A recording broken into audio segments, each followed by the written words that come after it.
comigo ler e falar sobre deuses falsos. O livro que eu tô lendo e o livro que vai nos acompanhar aí pelos próximos meses, tá?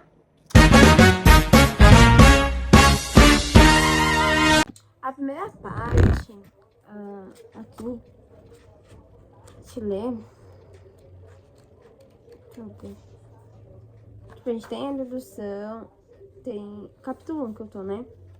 Aí, deixa eu lembrar porque cabeça. Tá, a primeira parte dá uma introdução, tipo, no que seria ídolo e qualquer coisa pode se tornar um ídolo. E aí, o primeiro exemplo que a gente vai ter aqui vai ser de Abraão, né? E aí vai falar sobre o chamado de Abraão, vai falar sobre a promessa de Abraão e vai falar que aquela promessa que era o filho dele estava quase se tornando um ídolo. Poderia ter sido um ídolo no coração dele já, ou estava quase se tornando um ídolo. E traz a visão, tipo, que Deus trabalhou nele isso, essa idolatria, quando ele fala para que ele fosse lá e sacrificasse Isaac.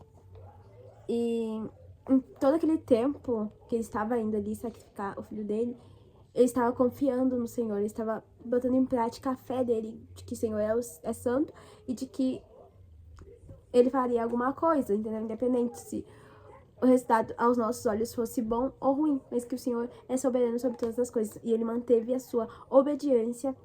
E uma parte que ele fala aqui, peraí, quero ler. Deixa eu achar.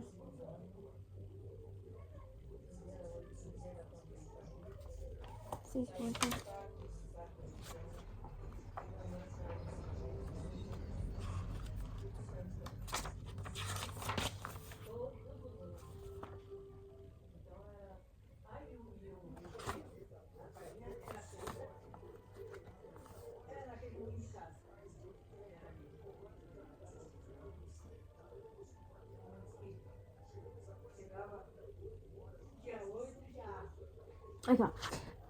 Isso não significa que Deus não estivesse tentando descobrir se o Abraão o amava.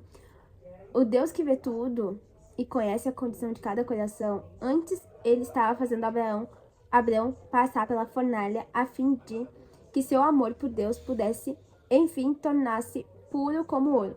Não é difícil perceber porque Deus usou Isaac como meio para esse propósito. Se Deus não intervisse, com certeza Abraão passaria a amar mais o filho do que qualquer outra coisa no mundo. Se é que já não o amava, isso seria idolatria. E toda idolatria é destrutiva. Oi, gente, agora eu tô... Enfim, continuando a leitura, tem uma parte que eu gostei muito que fala assim, ó. Ele ainda tá falando sobre colocar filhos como ídolos, entendeu? Como se os seus filhos, tipo assim, cara, eu quero muito ter um filho, e aí aquele desejo de ter um filho, ou quando o filho nasce, se torna um ídolo pra muitas pessoas. E aí ele fala sobre isso, tá nesse tópico ainda, mas tem uma coisa que ele tá falando aqui que eu gostei muito, que fala assim, ó. Pessoas que nunca sofreram na vida têm menos empatia pelos outros, pouco conhecimento dos próprios defeitos e limitações, nenhuma resistência diante da privação e expectativas irreais para a vida. Como o livro de Hebreus, no Novo Testamento, afirma, todo aquele a quem Deus ama passa por dificuldade. O êxito e o amor dos filhos de Ana têm sido mais importantes para a autoimagem dela que para a glória de Deus. Embora ela acredite em Deus com a mente, mas a mais profunda satisfação do seu coração vem de ouvir um filho dizer: "Ô, mamãe, eu devo tudo à senhora." E agora ele deixou Abraão e foi pra Ana e deu esse exemplo, né, tipo, que a mais satisfação da pessoa ouvir o filho chamar por ela do que o amor de Deus. Então, acho que é um tópico bem interessante, porque há muitas pessoas que colocam seus filhos como centro do seu coração, e torna a criança ou o filho em si grande como seu ídolo. Então, é muito importante. Eu tava aqui lendo na escola, né? Continuando nossa base. Aí eu tô no capítulo 3 agora, fui agora, né, mas tá no 2.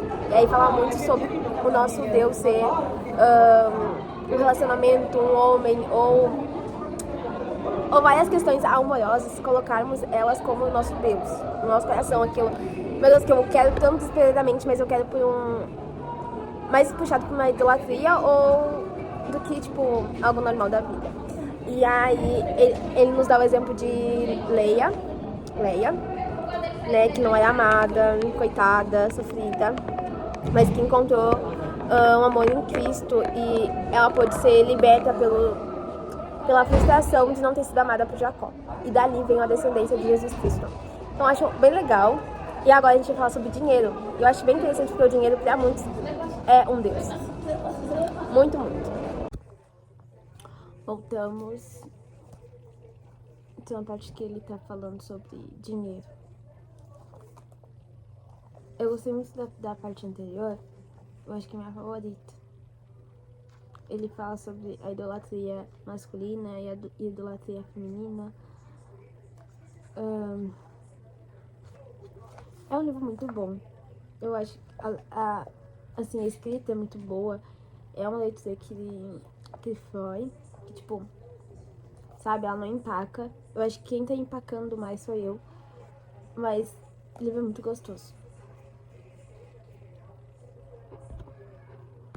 Tô numa parte muito interessante aqui, onde ele fala que alguns anos atrás da vida dele, ele fez uma palestra sobre os 7 pecados capitais.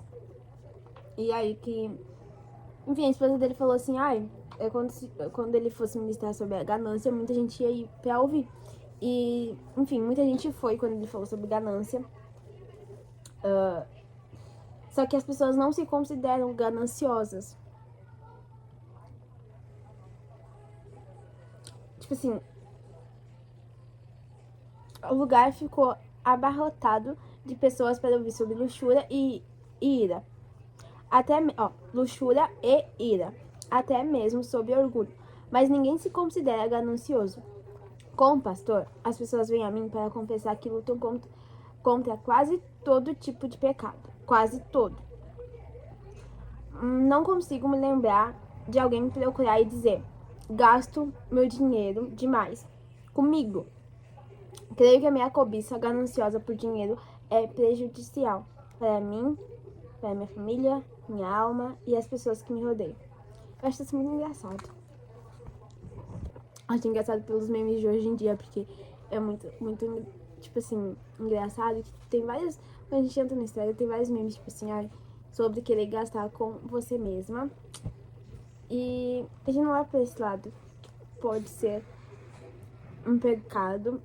Não que gastar consigo mesmo seja pecado, não. Mas de uma forma gananciosa. E a gente não vê desse lado, porque muitas pessoas... Enfim. Tipo, a gente não vê sobre essa forma. E às vezes até esquece que a ganância é um pecado.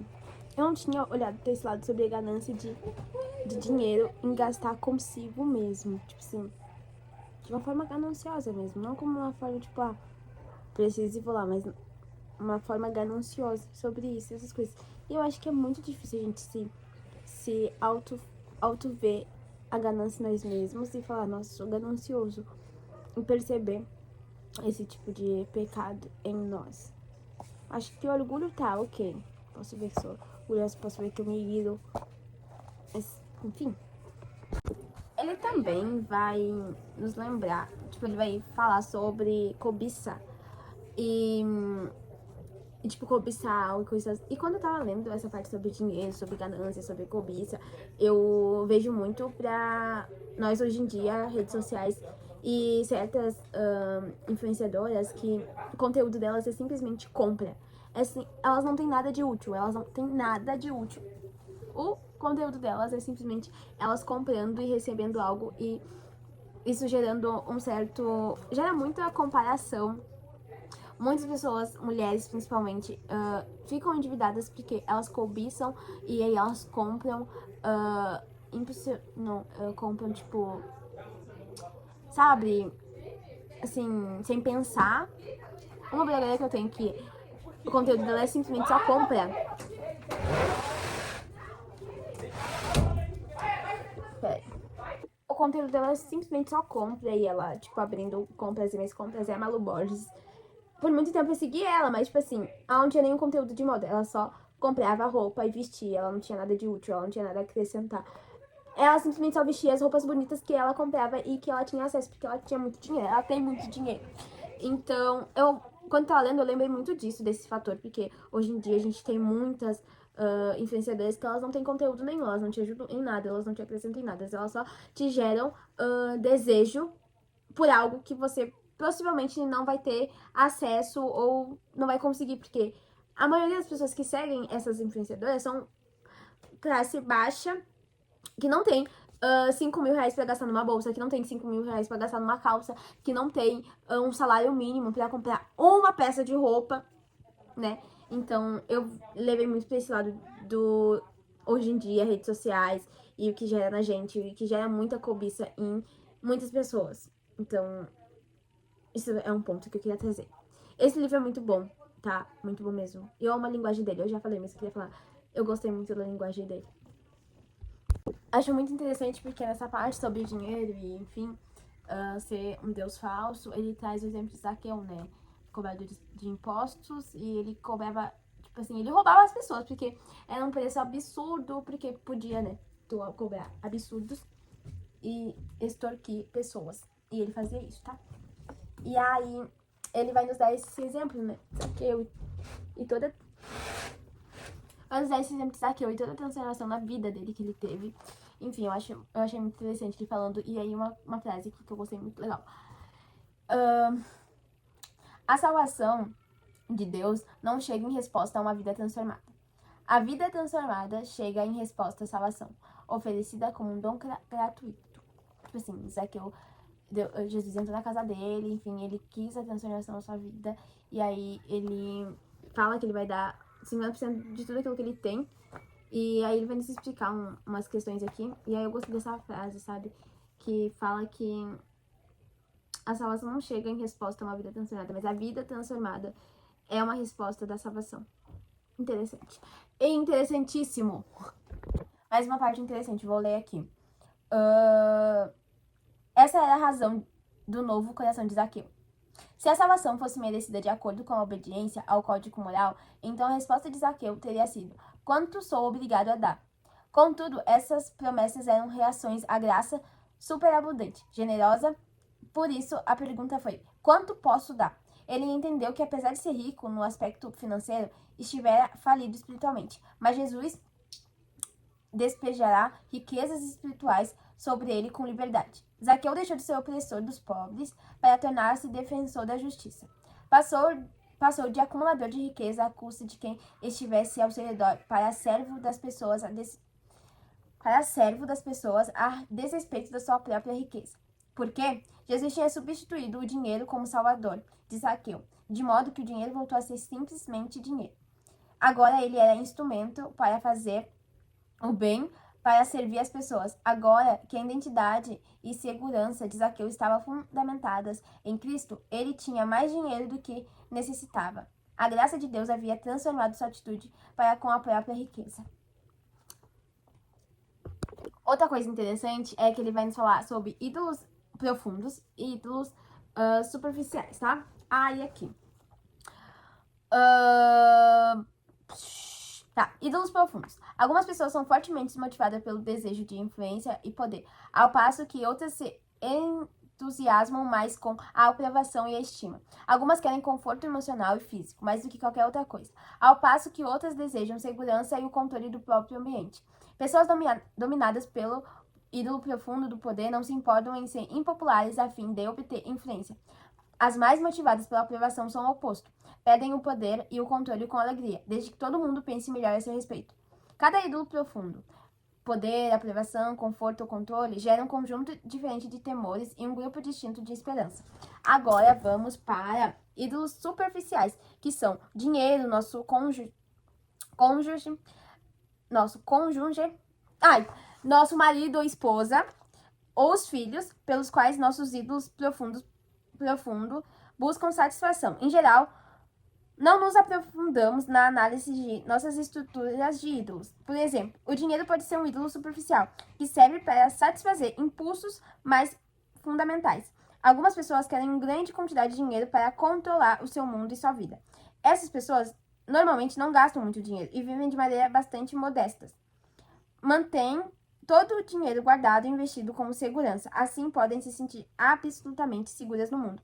Outras querem dinheiro para ter acesso a círculos sociais e para tornarem belas e atraentes. Enfim, eu vou parar aqui, tá? Vou ficar sem memória com esse vlog de leitura daqui a pouco.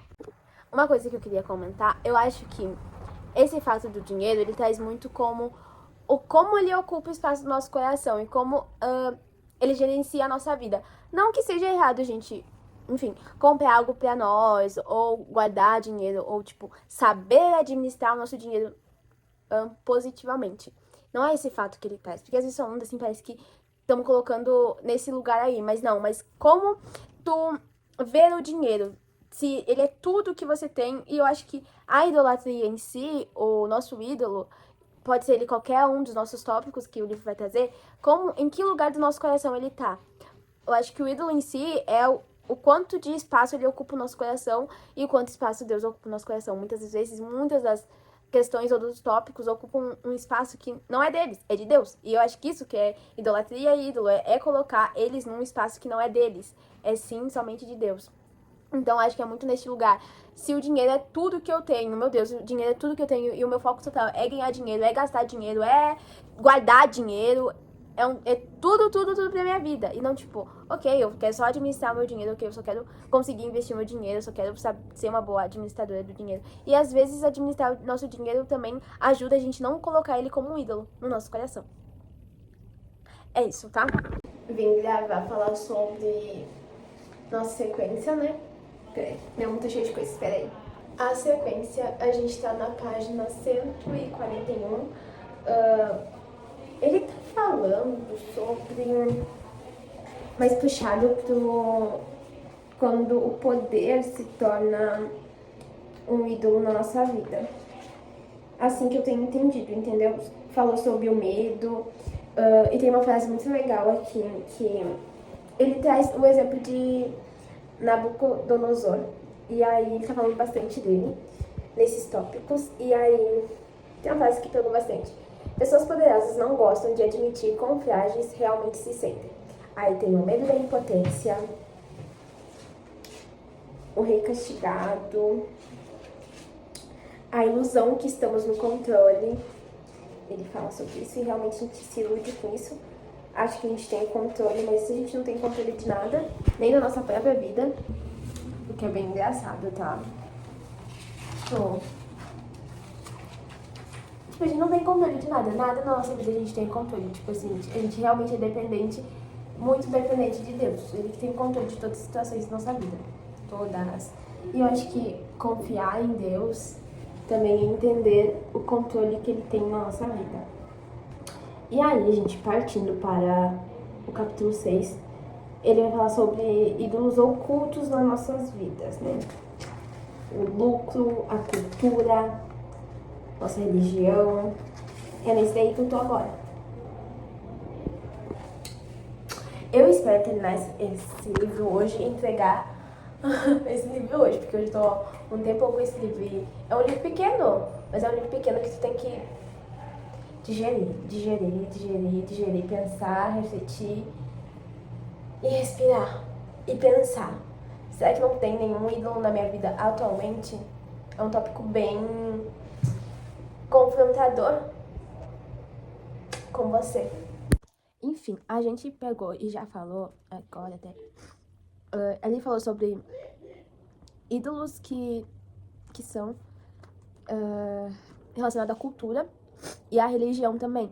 E, vamos dizer assim, eu colocar a minha nação em cima, tipo, eu nação e depois Deus. Isso é uma idolatria com a nação. Isso aqui nos trouxe exemplo na religião, fazer com que o ministério e os dons espirituais se tornem um ídolo na nossa vida. E a gente esquece que isso é só, tipo, um porém entre a nossa relação com Deus, porque tudo em nossa vida tem que ser, tipo, é Deus o centro da nossa vida, é Deus, tipo assim, é o nosso relacionamento com Ele, é o nosso estar com Ele, é a graça dele. E não o que eu vou me tornar, se eu vou me tornar o líder e, enfim, botar a minha liderança acima do meu relacionamento com Deus e fazer aquilo um ídolo na minha vida. Isso. E aí ele vai, agora a gente vai ler sobre a missão de Jonas, e ele vai nos dar o exemplo de Jonas e as suas idolatrias, enfim, e falar sobre isso. Temos apenas ídolos do nosso coração para contemplar. Deuses comparativos da cultura e da religião podem superalimentar os ídolos pessoais e criar uma mistura venenosa. Ele tá dando exemplo, falando, tipo assim, que quando Jonas recebe o chamado, ele não gostava daquela cidade, ele odiava. Ele se sentia superior às pessoas que viviam em Nínive. E ele fugiu com... Não só com o seu... Fugir porque eu não quero ir, tipo, eu tenho medo de não sei o quê. Mas ele fugiu com o seu ego, com o seu orgulho, com o seu, tipo, eu sou superior a eles porque estão me mandando pra lá, pra aquele povo, sabe? Explicar tão bem, mas leia o livro, ele fala tanto com você sobre as suas idolatrias, sobre a idolatria do seu coração, sobre idolatrias do cotidiano, que às vezes a gente coloca como centro do nosso coração, e, enfim, leiam o livro, tá? É um bom livro, o escritor, ele é maravilhoso, e eu amo a linguagem dele, que te faz entender, te faz entrar, e te faz, tipo, meu Deus, que escrita, e é isso, tá? Um beijo, e eu acho que é isso. Aqui uma coisa muito interessante que diz aqui, ó. Da perspectiva bíblica, a idolatria e o erro mental andam junto. E isso nos ajuda a entender o relacionamento entre o primeiro e o segundo mandamento. Não terás outros deuses diante de mim e não farás para ti imagens de escultura.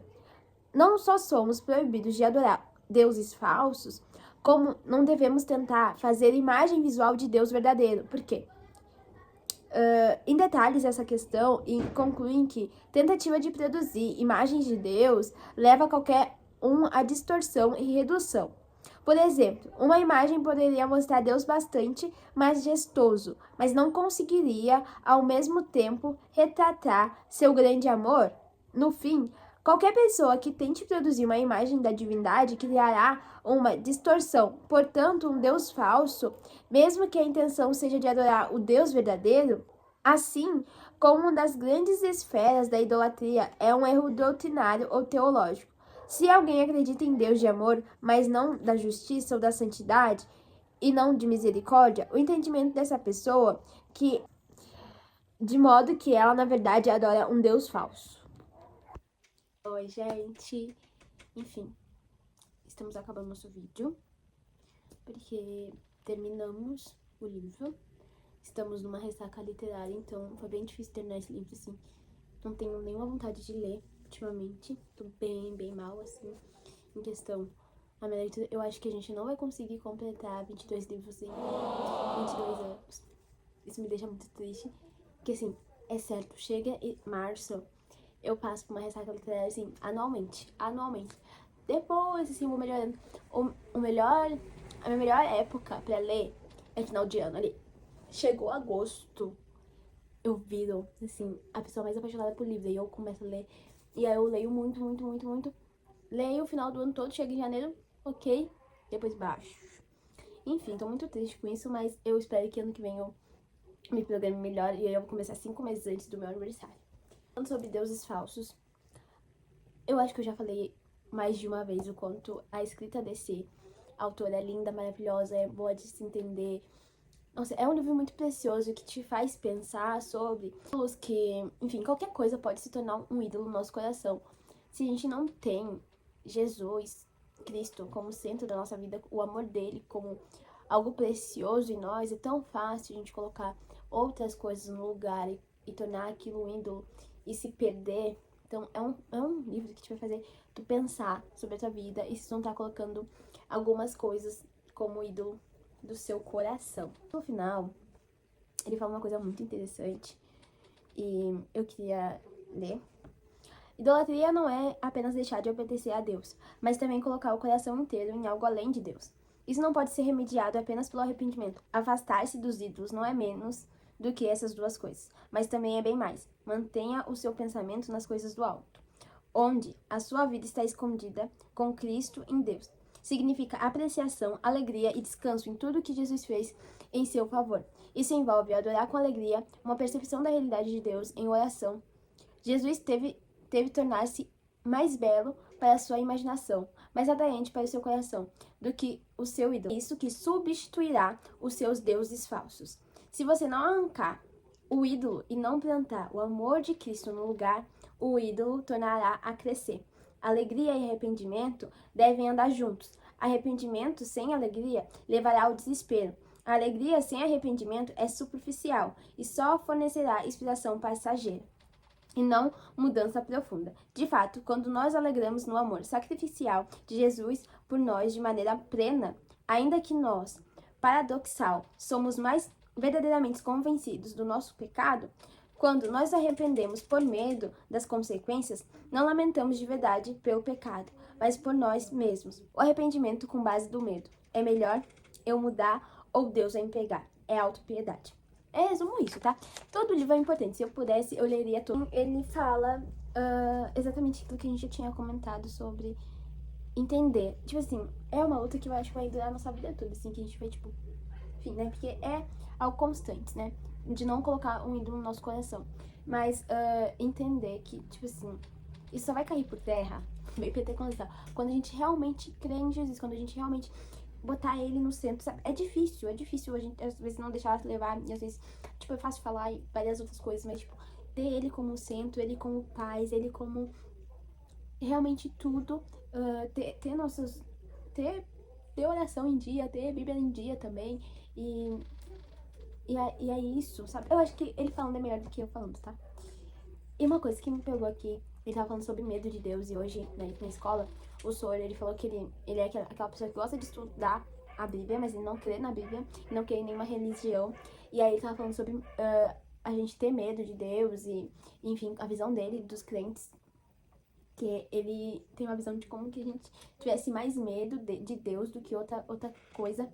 Eu falei que não, né? A gente não tem medo de Deus, porque é diferente ter medo de Deus. Algumas pessoas podem ter medo de Deus, mas não é sobre ter medo de Deus, mas temor a Deus, as coisas de Deus. E tipo, mano, cai cada coisa. Enfim, e então é isso. Ah, tá, vou ler o que ele fala, tá? Ele falou assim, ó. Ele terminou o livro basicamente assim. Se puder falar da minha própria experiência, creio que manter os olhos só em Cristo como minha paz é de longe a parte mais difícil do meu chamado. Parece mais fácil negar a mim mesmo em mil situações de conduta exterior do que em meus incessantes esforços de agir como se eu fosse a fonte de minha própria justiça e poder. Essa frase é de um pastor e Hinos, lá que ele falou o nome. O homem e a mulher que conhece a diferença a qual se refere, ou seja, obedecer às regras externas em vez de realmente colocar seu coração em Cristo para obter a fonte de paz e vida, está no caminho para se libertar dos falsos deuses. Amém. E é isso, tá? Foi um grande aprendizado. A luz acabou. E é isso, gente. Um beijo e mais atualizações sobre minha vida literária eu vou colocar aqui, tá? Um ótimo livro, um ótimo autor, um ótimo ensinamento. Muito obrigada.